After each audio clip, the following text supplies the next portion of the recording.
ये अधिकारी जिसको चाहेगा उसको रिटायर करा देगा, जिसको नहीं चाहेगा उसको नहीं कराएगा। एक चाटुकर्ता का माहौल बुरा बन जाएगा। जो चाटुकारिता नहीं करते हैं और मन लगाकर अपने शासकीय कार्यों का दायित्वों का निर्वहन उचित रूप से करते हैं और उनको जो है टारगेट पर रखकर काम किया जाएगा। पूरा सर्वे उठा के दिए कि जितने भी इन्होंने सेवानिवृत्त करा है गबन के आरोप में, किसी भी आरोप में, वो न्यायालय जाता है, स्टे ले आता है, फिर सेवानिवृत्त, ये इसकी चर्चा कोई नहीं करता है। उत्तर प्रदेश सरकार ने 50 साल से अधिक उम्र के उन कर्मचारियों को विभाग से बाहर करने का फैसला किया है जिनका ट्रैक रिकॉर्ड खराब है। क्या सोचते हैं उत्तर प्रदेश के कर्मचारी, इस पर बात करने के लिए हमारे साथ तमाम लोग मौजूद हैं। सर, पहले अपना नाम बता दिए। अजय कुमार।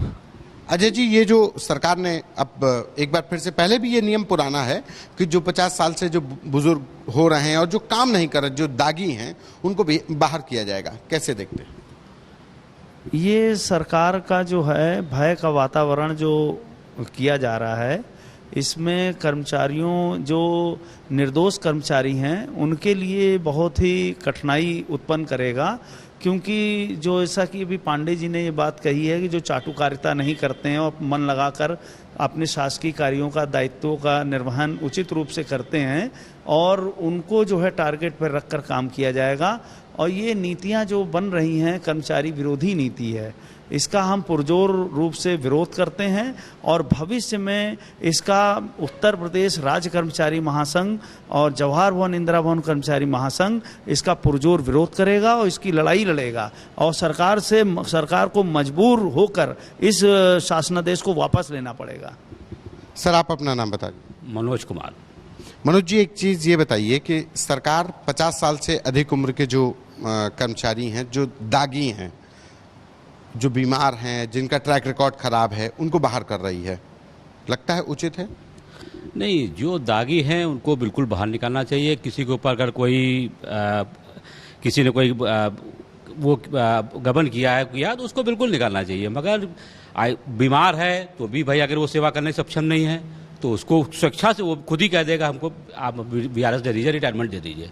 मगर और जो उस पर तो अधिकारी को एक उन्होंने वो दे दिया है कि अधिकारी जिसको चाहेगा उसको रिटायर करा देगा, जिसको नहीं चाहेगा उसको नहीं कराएगा। एक चाटुकर्ता का माहौल बुरा बन जाएगा, कर्मचारी परेशान होगा। इसमें ये शासनादेश कर्मचारी के हित में नहीं है और इसका हम विरोध करते हैं। सुशील कुमार जी, आप क्या सोचते हैं? ये जो फैसला है, ये जो सरकार करने जा रही है, ठीक लगता है कि ये है? पहले भी होता रहा है, लेकिन इस बार आप लोग ज़्यादा विरोध कर रहे हैं। आपको लोगों को लगता है कि इस बार ये टारगेट किया जा रहा है, क्यों ऐसा? जी, बहुत अच्छी बात कही आपने। शासनादेश तो वो पुराना है और ये टारगेट किया जाता है, जैसा कि अभी आपने राज्य कर्मचारी महासंघ अध्यक्ष पांडे जी का बयान लिया है और मैं भी महामंत्री हूँ जवाहर भवन कर्मचारी महासंघ का। इसमें वो चाटुकारिता वाली बात बिल्कुल सत्य है। मान लिया हम लोग नेतागण हैं, हम लोग कर्मचारियों को विरोध करता है तो उस अधिकारी के अगेंस्ट खड़े हो जाते हैं कि आप एक गलत कर रहे हो, नियम विरुद्ध काम हो रहा है, इसलिए हम लोग नेतागिरी करते हैं। तो उसका फ़ायदा ये जो बड़े बड़े ब्यूरोक्रेट्स उसका लाभ उठाएंगे, मगर उठाने नहीं देंगे। हम इसकी लड़ाई भी लड़ेंगे और वो जो असहाय व्यक्ति को खुद लिख के दे देता है कि भैया हमको सेवानिवृत्त कर दिया जाए और हम अब सेवा नहीं कर पाएंगे, पेंशन तो उसको मिलती है। और बाकी यदि कोई ज़बरदस्ती रिटायरमेंट देता है, जो 50 साल वाली स्क्रीनिंग की बात हुई है कि सूची बनाई जाए, और भाई जो गबन कर रहा है, जो जिसके बाद कार्रवाइयाँ चल रही हैं, वो तो ऑटोमेटिक सरकार कार्रवाई करती ही रहती है। हर महीने देखते देखते तमाम कार्रवाई होती रही, जांच होती है, उन अधिकारियों कर्मचारियों के विरुद्ध कार्रवाई भी सरकार कर रही है। और यदि जबरिया कुछ किया गया उसका विरोध जवाहर भवन इंदिरा भवन कर्मचारी महासंघ। एक चीज ये कि क्या सिर्फ छोटे कर्मचारी टारगेट होते हैं इस स्कीम के तहत? बड़े अधिकारी IAS और IPS नहीं हो रहे हैं टारगेट? उनको नहीं बाहर किया जा रहा है? भाई उनको बाहर तो वो माननीय मुख्यमंत्री जी को सोचना चाहिए, वो कार्रवाई करते भी देखते रहते, मीडिया के माध्यम पढ़ता रहता हूँ। बाकी छोटे कर्मचारी तो हर जगह पिसता है। भाई छोटे कर्मचारी कौन है? आप ही हो। आप मेरी बात सुन लेते हो तो काम हो जाता है। और अधिकारी का तो अधिकारी तो हम लोग सेवक उनके हैं, उनके इसे समझ लीजिए। सर, आप अपना नाम बता दिए। मेरा नाम उमंग निगम है। उमंग जी, एक चीज़ आपसे भी वही सवाल कि सरकार ये जो फैसला, अब जो ड्राइव चल रही है, अभियान चल रहा है कि जो खराब ट्रैक रिकॉर्ड के कर्मचारियों को बाहर किया जाए, कैसे देख रहे हैं इस? सर, ये जो नियम है 56 का के तहत ये अनिवार्य सेवानिवृत्ति दी जाती है। ये 1985 में नियम आया था तब से ये नियम चल रहा है, मगर कभी कर्मचारियों ने इसका विरोध नहीं करा। इसका मुख्य कारण ये है कि अब जो अधिकारी हैं वो शोषण पे उधर आए हैं।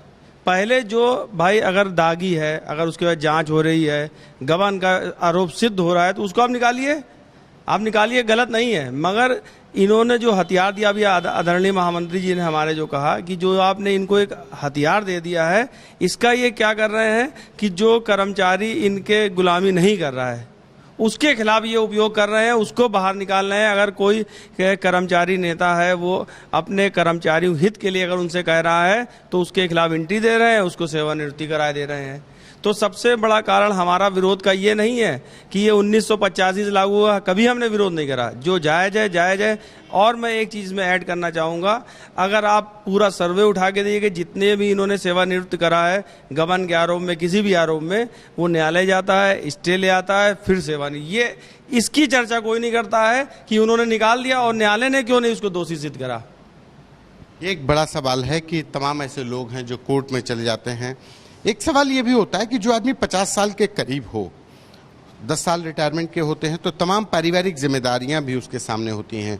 बेटी की शादी, बेटे की पढ़ाई और तमाम जिम्मेदारियां, बीमारी भी हो जाती है। तो ऐसा ये फैसला में परिवार सफ़र करता है? बिल्कुल सफ़र करेगा। 50 के पास आके ही पारिवारिक जिम्मेदारी शुरू होती है। किसी बच्चे की लड़की है, लड़का है, शादी करनी है, आपके परिवार में आपके माँ बाप है, उनको देखना है। तो ये सब 50 के बाद ही ज़्यादातर अब लोग की जिम्मेदारियां शुरू होती है। और 50 पे आप नौकरी से बाहर कर देंगे तो हमारी जिम्मेदारियां, हम लड़की की शादी कैसे करेंगे? बच्चे पढ़ रहे हैं तो उसको कैसे पढ़ाएंगे? तो ये बहुत ही अन्यायपूर्ण आदेश किया गया है, इसका तो विरोध होना चाहिए। आप 50 साल के आसपास ही होंगे, तो क्रॉस कर गए हैं।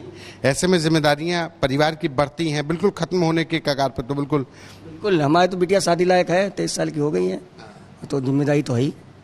ऐसे में रिटायर कर दिया जाए तो रिटायर कर दिया तो दिक्कत आ जाएगी, परिवार डिस्टर्ब हो जाएगा, पूरा तनावग्रस्त हो जाएगा तो जीविकोपार्जन यदि भाई उनके परिवार में कमाने वाले तो हम ही हैं। मान लिया हम ही को डिस्टर्ब कर दिया, क्या सरकार ने कर दिया, तो पूरा परिवार डिस्टर्ब हो जाएगा जिनके घर में एक कमाने वाले हैं। और भाई परिवार तो भाई फादर पे बच्चे डिपेंड रहते हैं, पत्नी डिपेंड रहती है, तो गलत है इसका तो जब रिटायरमेंट का विरोध मैं करता हूँ। ये तमाम लोग हैं जिनका कहना है कि सरकार के द्वारा जो ये योजना, जो अभियान चलाया जा रहा है सरकारी कर्मचारियों को रिटायर करने का, उनके ट्रैक रिकॉर्ड देख करके उनका कहना है कि इससे एक अधिकारी जो चाटुकारी करने वाले लोग हैं वो बच जाएंगे, निष्पक्ष कार्रवाई नहीं होगी। वहीं दूसरी तरफ इस फैसले के बाद जो लोग रिटायर होंगे उसका खामियाजा उनके परिवारों को भुगतना पड़ेगा। कैमरा पर्सन रोहित के साथ संतोष कुमार, यूपी तक।